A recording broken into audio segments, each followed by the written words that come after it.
Сегодня мы слышим, что нас хотят победить на поле боя. Ну, что здесь скажешь? Пусть попробуют. Мы уже много... Hubungan bilateral Amerika Serikat dan Rusia ternyata tetap mesra di beberapa bidang, misalnya pupuk. Meski Amerika Serikat termasuk negara yang mengecam keras Rusia atas invasi di Ukraina, Amerika tetap menjalin kerjasama dengan Rusia soal pupuk. Amerika tetap mengimpor pupuk dari Moskow. Reuters baru-baru ini melaporkan sebuah kapal tanker yang membawa produk pupuk cair dari Rusia akan tiba di Amerika Serikat beberapa hari mendatang. Laporan tersebut muncul saat kekhawatiran meluas bahwa harga pupuk global yang tinggi dapat menyebabkan kekurangan pangan. Sejauh ini pemerintahan Presiden Amerika Serikat di bawah Joe Biden belum memasukkan komoditas pertanian Rusia, termasuk pupuk, ke dalam daftar hitam setelah Presiden Putin menginvasi Ukraina 24 Februari lalu.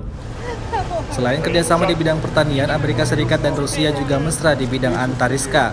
Astronot Rusia bisa menumpang pesawat Amerika Serikat, demikian juga sebaliknya. Bahkan Badan Antariksa Rusia, Roskosmos, menyebut masih banyak kerjasama strategis ke depannya dengan Badan Antariksa Amerika Serikat.